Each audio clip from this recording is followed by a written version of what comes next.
I guess that's good. You can hear me, right? Awesome. There we go. So, last hockey season, the Boston Bruins were on the losing end of the biggest comeback in NHL playoff history. They were ahead 3 games to none, and they lost 4 games in a row, and in Game 7, they were ahead 3-0 at home, lost the game, and lost the series. And it really sucked. I'm a huge Bruins fan, and it really sucked. But that's what cancer does. It keeps things in perspective. It's just a hockey game. And I was like, you know what sucks more? Cancer. And I think that's why we're all here today, because we think that cancer sucks, and we want to do something about it. Am I right?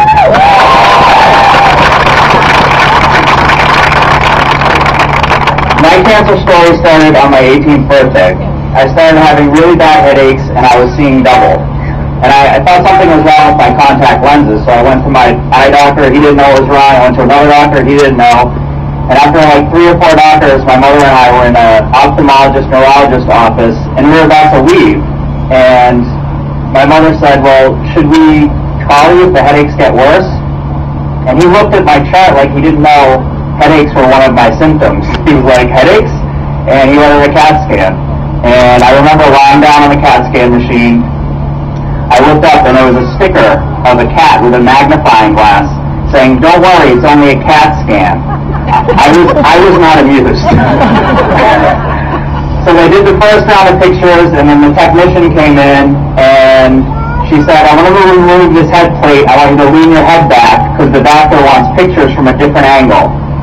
And I knew, I was like, they found something. There's no way they would want more pictures if there was nothing there. So every swear that I knew started repeating in my head. I think I actually made up a few new swears. And then I thought of my mother, who was waiting outside for me. And I said, I have to be strong, I have to be strong. And I thought to myself, I'm going to beat this thing. No matter what it is they found, I'm going to beat it. And when I walked out of the CAT scan room, I saw my mother, and she was holding her tears back, and I knew, I was like, oh no. And she told me they had found a tumor in the middle of my brain. And I was at UMass in Worcester, and I had been treated there for Crohn's disease 3 years earlier.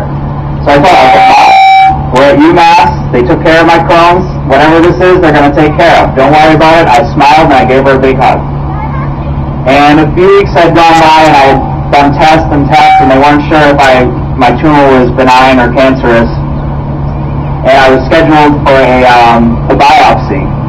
They were going to do brain surgery to see if it was cancerous or not. And I was in the surgeon's office with my parents, and you have brain surgery, you have to fill out all sorts of forms, all sorts of release forms.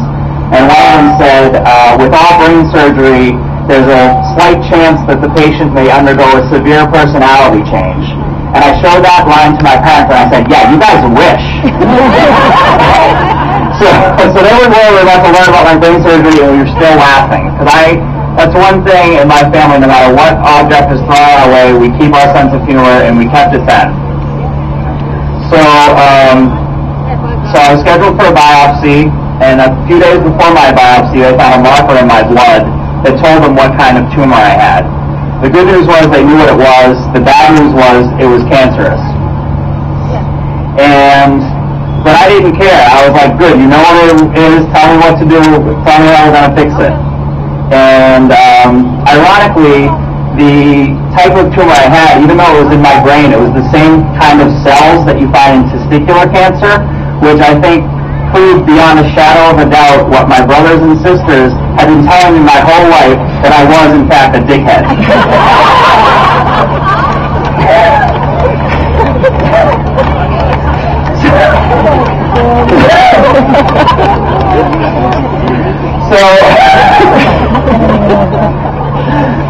So my oncology team told me I was going to be getting BP16, carboplatin, and bleomycin as my treatment, followed by radiation.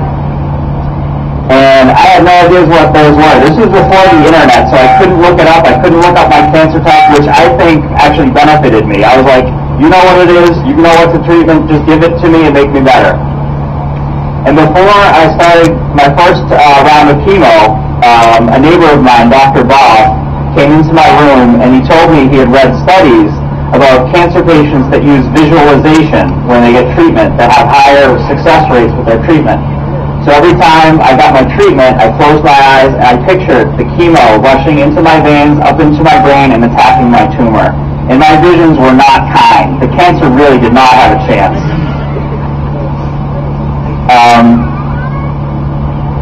Okay. And all through my treatment, I still kept doing the fun things that I like doing with my family. After my first round of chemo, I had tickets to go see Skid Row and Pantera. I don't know if you've ever heard of those bands, but they're heavy metal. And one of my chemo meds, one of the side effects was possible hearing loss. And my doctor, my oncologist said, "Now, David, your mother told me you're going to a concert tonight. Are they loud bands?" And I said, "Yes." And she said, "I don't think you should go to the concert." And I said, "I'm going to the concert." And she said, "I think you should wear earplugs at the concert." And I said, "I don't do that." And she said, "Well, if your ears start hurting, will you please leave?" And I said, "Sure," but in reality, I knew I'm not leaving that concert.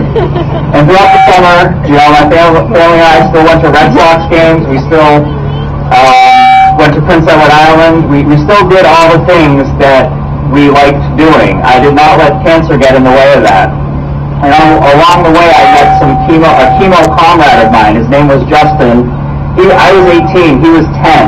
And he had also had a brain tumor. He had been going through treatment for over a year and, in and out of remission and different treatments.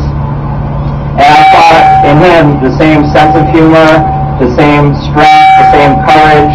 And every time I was having a bad day, I thought of Justin. I was like, Justin's 10 and he's dealing with this crap. I think I can deal with it. And Justin and I actually would request to be in the same room when we were in the hospital at the same time. He was definitely a source of strength. So I made it through that summer. And my last round of chemo was my first weekend at Boston College. So while everyone else was getting ready to start college, I was finishing up my cancer treatment. And a couple weeks later, I went back in the hospital with the usual, fever, low blood counts, puking, all that stuff. And I was in the hospital for two more weeks. And I met with a radiologist. And him and my oncology team had no explanation, but they said, "You don't need radiation, you're done with treatment." And that was my last round of treatment, was when I was in college. I went through 6 months. It was 6 really hard months, but I made it through. And one of my college friends was like, "Aren't you going to celebrate? You're done with treatment?" And I was like, "Well, yeah, maybe," but in my mind, I already knew that day was going to come, so I wasn't really that excited, I guess. I was like, "Yeah, I beat it, yeah."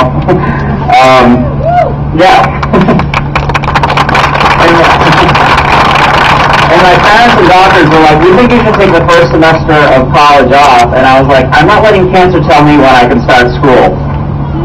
And I'm glad, looking back, it probably wasn't the wisest decision, but I'm glad that I did it. When my treatment was over, even though my medical treatment was over, I still had some emotional issues to deal with that I didn't while I had cancer. I took all the negativity and sadness and fear, and I pushed them aside to deal with the cancer. And then when I got to college, I started drinking, and all those negative feelings started coming out. They're going to come out eventually. They started coming out, and I struggled with drinking for 2 years. And my junior year, a friend of mine from high school passed away from leukemia, and that just fueled the fire of my my drinking problems, and I just got more mad and upset about cancer. And the last time I drank, I almost killed myself, and I ended up in rehab. And while I was in rehab, my father told me that my 10-year-old friend, Justin, had passed away while I was in rehab. And he had called, he wanted to see me while I was in rehab, but I couldn't see him, and he passed away. And I don't know if I'll ever be able to forgive myself for not being able to say goodbye to Justin, but I do know this, that he helped me stop drinking. And everything happens for a reason, and I haven't had a drink in over 16 years, and a lot of that is total doctor. Thank you. So I graduated from college. I worked in special education for 10 years, which is really rewarding. But I knew I needed a change. I had always thought about doing something cancer-related, and I had done a couple survivor laps at Relays. And, but I had always thought about, well, maybe I should see if the American Cancer Society has jobs. And I was just a thought that would go in and out of my head. And then finally one day, I went to the ACS website, and I saw they had this job opening at a place called Hope Lodge. I immediately changed my resume and put brain cancer survivor at the very top. And I went in for my first interview with the manager, Deb, and I found Hope Lodge was like a big bed and breakfast for cancer patients from all over to stay for free while they're getting treatment. And I just fell in love with the place right away. Even at the end of my first interview, I was like, I want to work here. And after my second interview, Deb invited me to work there. I've been there for 4 years now, and it's been awesome. And the very first week there, I knew I had found my calling. Not only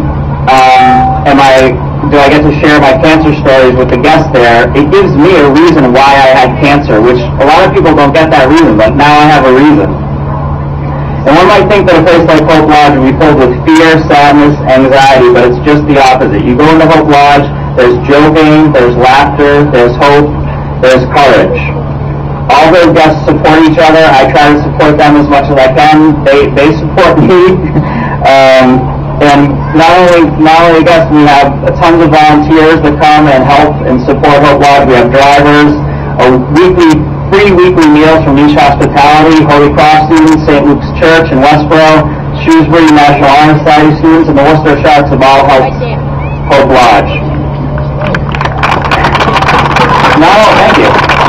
And not only does Hope Lodge help cancer patients and their caregivers, it reinforces some of the good things we can learn about cancer. Cancer does not care about your race, religion, gender, sexuality, nationality, income, or station in life. Those mean nothing to cancer, and it means nothing to Hope Lodge. We've had guests of all varieties, and we benefit from seeing the diversity of our community. Working at Hope Lodge has also given me the opportunity to be more part of a Relay for Life. I've seen how much work goes into the Relay, how much it means to people, and I've come to find out how much the American Cancer Society depends on the Relay and the efforts everyone puts in. So thank you for coming out here.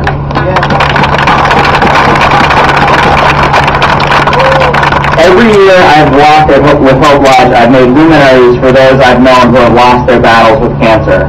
I make one for Justin, for Danny, for Greg Montalbano, for Cam Neely's parents, my friend Amy's mother Linda, and my friend Casey.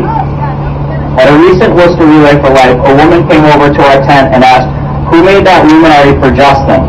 And Deb pointed over to me and she said, Justin's mother is here. So she saw his name on the luminary and came and found me. And I got to talk to her, and I got to tell her how I think of Justin every single day and how he helped me stop drinking. And it almost gave me closure on what happened with Justin, but it was very, very good, and it was a very rewarding experience, and it was awesome. And once again, the Relay brought people together and reminded us that we're a community and we're in this battle together. I'm almost done, trust me. I have a lot to say about cancer, okay? The combination of working at Hope Lodge and experiencing the Relay for Life inspired me to do whatever I can to keep the doors of Hope Lodge open.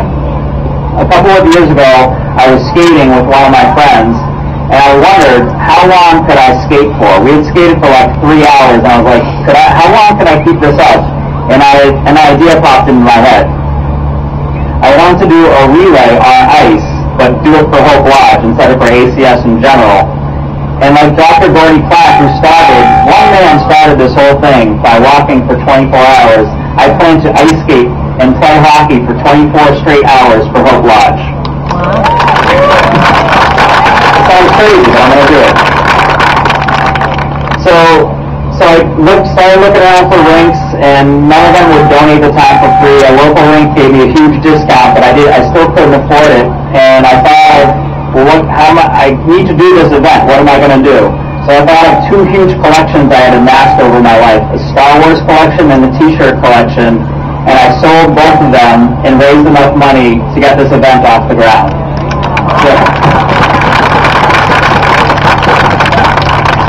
So it's called Skating for Hope. It's July 30th, and if you want more information, you can come to the Hope Lodge tent, which is right over there.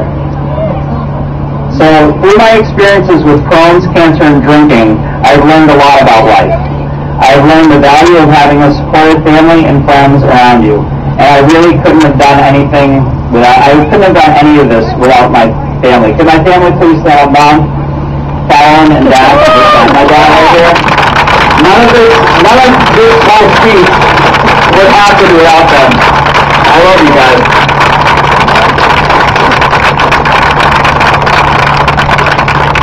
I've learned the value of holding on to your sense of humor, no matter what life throws at you. I've learned the value of positive thinking. I've learned that everything happens for a reason. And like the Bruins, I have learned about the importance of bouncing back by never giving up, no matter what circumstances you may find yourself in. They won the Stanley Cup. I don't know if you heard that. And like the Bruins goalie Tim Thomas, who is my hero, who used visualization to win the Stanley Cup, I've used visualization to beat cancer and create a fundraiser that will help strengthen my fight. I do hope that you'll join me on the ice this July 30th at Skating for Hope. Cancer still sucks, but I'm glad to see so many people here who want to change that. Thank you very much.